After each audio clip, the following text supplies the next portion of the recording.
TEDxUniMAP? Mantap! UniMAP? UniMAP? Very good, very good. I am so happy to be here on the 14th largest state in Malaysia, like how Shio has been introducing to me. And I came up with this tagline, your passion is not that big of a deal. Are you serious? Yeah, that's what I truly mean, and that's how I feel sincerely from the bottom of my heart. How so? We are at this wonderful place. It's a university.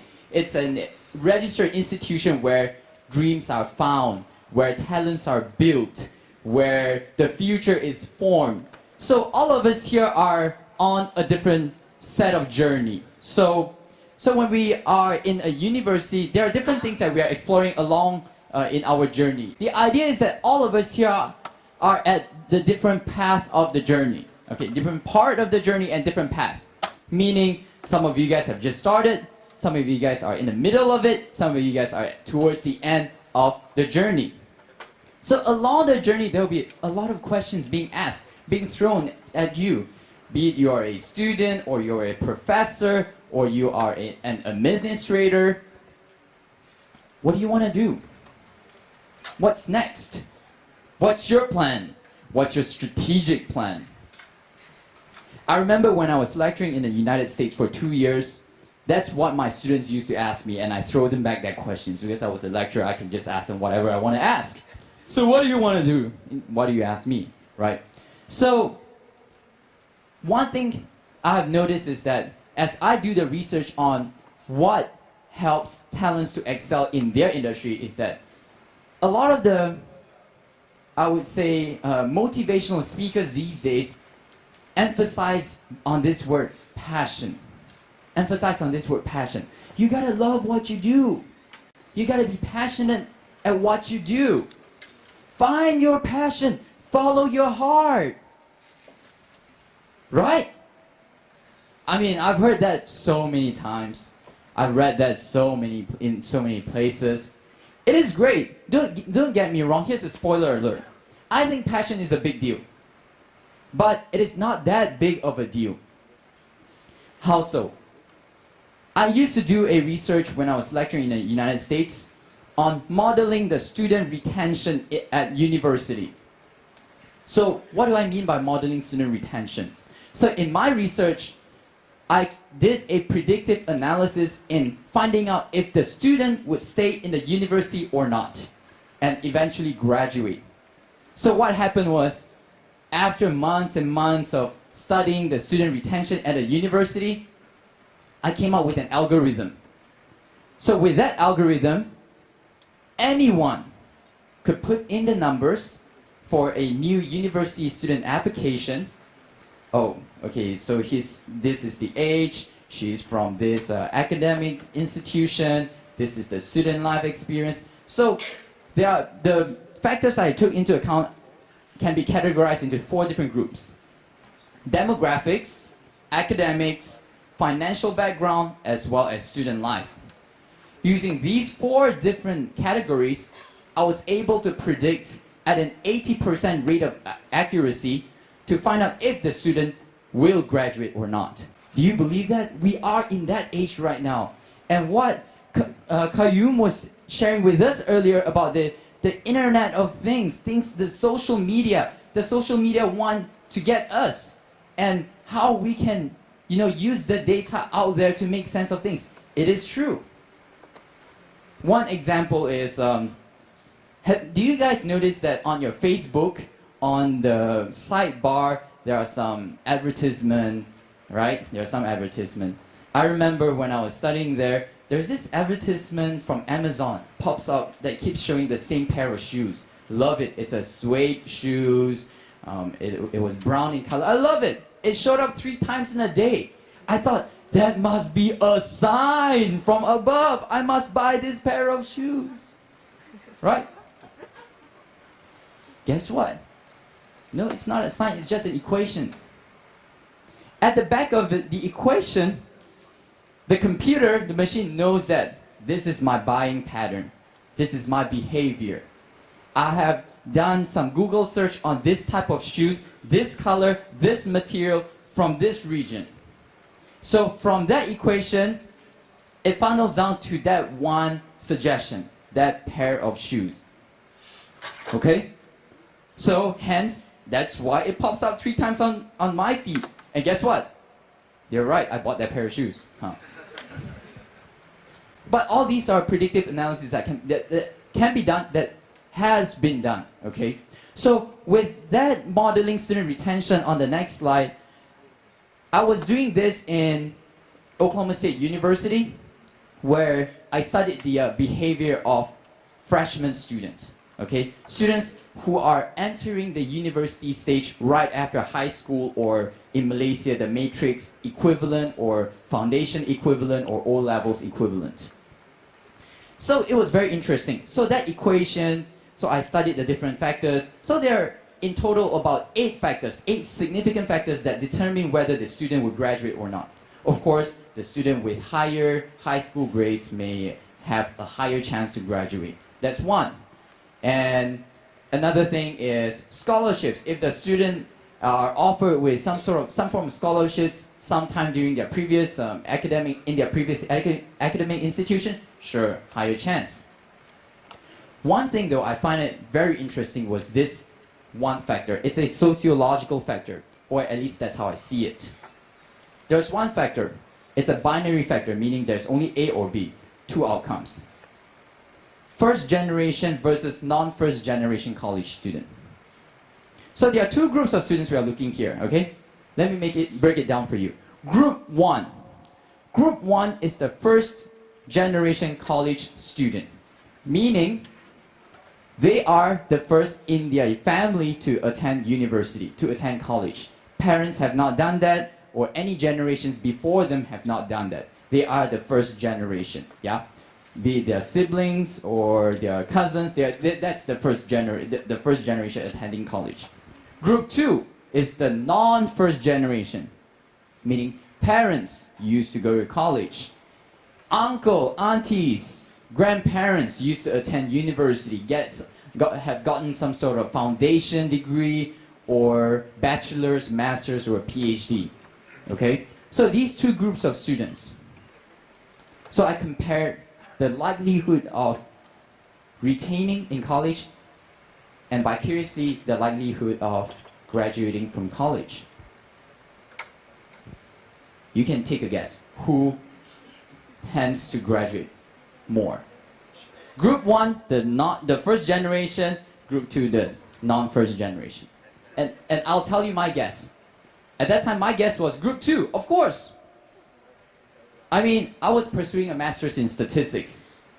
If my dad knows statistics, oh my goodness, I would have skipped all these hard lessons and I'm just gonna call him, hey dad, how do you do the logistic regression, yeah? P-value less than 0.5, what do I do? Oh, reject, okay, cool, alright, thanks, bye. Okay, thanks, bye. But, unfortunately, my parents, they have worked really hard to save up all the money for us, for children to go to a higher education institution. So they have sacrificed for us. So at the back of my mind, I thought, yeah, of course the Group 2 students would have a higher likelihood to graduate. Oh, no. If you're on the same boat, you are so wrong. Group 1, first generation college student, is 50% more likely to stay in the college institution and then graduate. I was like, wow, wait a minute. First generation college student? What happened? What happened behind it? So I was trying to understand the driving force. The driving force behind it. What makes the first group of the student to have such a significant difference to stay and graduate? Then I look deeper into it. It's more than just numbers now. Now we are looking at the sociological matters. Now we are talking about something that's internal. Then I noticed one thing. The common theme isn't about passion. Passion is great. Passion is great. But the common theme is not about passion. It's the attitude. Wait, huh? That's simple? Alvin, are you for real? Yes, it's the attitude. I've spoken to so many young talents from across the field, various industries. In my company, we have published one of the best-selling books, Potential Matrix, in our company, with the interviews of top 39, under 39 around the world to understand what made them get there, what brought them there. So really, it's the attitude that helps you to get the extra edge. What do I mean by the attitude? When I compare the group 1 and the group 2, the difference is the attitude. Let me just break this down for you. Group 1, first generation college student. They have tasted the luxury, they have tasted the sweetness of getting education. They know it's make it or break it. They know if they don't do well this time, they are gonna burn a lot of the sacrifice that the parents have made for them, family members have made for them, or the sponsoring education institutions have made for them. They know how it feels like to get this thing that has not been achieved by any other people, at least in their circle. They know that is how it feels like to be the first. So that attitude of resilience, takes them that far in their life, down their pathway. And you may have passion, but one thing though I want to share with you guys is passion without great attitude is rather unrealistic. So one thing that I put up on the slide is it's a reminder for all of us here, even for myself, we need to be realistic. Get realistic. Get realistic. In my line of industry, we meet with a lot of young talents. With young talents meaning they are college students or they are the young millennial employees in the corporate companies. A lot of them tell us all the great big dreams that they want to achieve. I want to start this first thing in the world type of business here in Malaysia. I want to invent this thing that would, a never-ending battery or something. It's great. Those are a little too far-fetched. Let me bring it closer to home for us. I want to start a business. I want to be able to sell this thing effectively. I believe in my product. I want to sell this. Oh, I have this passion to sell this thing. And every day the person will talk to me about passion. I'm like, great, okay. So when I shed a little deeper into the venture, into the business venture, hey, okay, all right, so have you thought about the differences between running a personal enterprise versus a private limited, Sendirian Berhad? I don't want too hard. I don't want to, no. I don't want to think about it. My passion is in selling the product, not in this. How are you going to run your business? Okay, so fine, I go learn about starting a Sendirian Berhad. Okay, Sendirian Berhad, what about how to get a Sendirian Berhad? Where are you going to learn that? Okay, is your passion going to take you there? No, it's the attitude. It's that the constantly wanting to learn attitude that will get you there. Okay? The attitude, the resilient attitude that would pick you back up no matter how many times you fail to get your SSN. Right now there is a buzzword. Everyone wants to be an entrepreneur. Everyone wants to pursue their passion in making big money. That's what a lot of the motivational speakers are telling us what we can do. And you know what? We really can do that. We are at the age where we can access to information, to data just at the tip of our finger. But how do we capitalize all those things that we have access to? The attitude. So get realistic. Passion is great, but get realistic. Keep your passion. But be sure that your attitude is the one that will take you far. So one thing that I want to mention is, this is something that I share with my close friends as well as the young talents, thriving talents coach. There's a saying that I heard from Spider-Man. Okay, here we're talking about superheroes quite a little bit today. But superhero Spider-Man has an Uncle Ben, right? Remember Uncle Ben when he got shot by the robber? Before he passes away, he told Spider-Man, "With great power comes great responsibility." I would like to paraphrase that a little bit to make it more millennial, or even to make it more current, relevant. With great power comes great responsibility. That's great, but I believe all of us here do not have a superpower like Spider that can like spits out like whack from your wrist. Okay, if you have that, come speak to us. Thriving Talents. We are always helping talents to thrive. But what I paraphrase from that is, with great attitude comes great ability.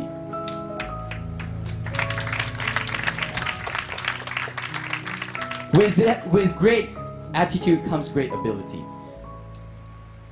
And what about passion? I tell you what, I shared this with some of you guys earlier. Passion is like salt, okay? Passion is like salt. It adds flavor to your food. And what else does salt do aside from adding flavor? Passion, like salt, kills out the germ, kills out the bad things in your life, kills out the negativity in your life. Okay?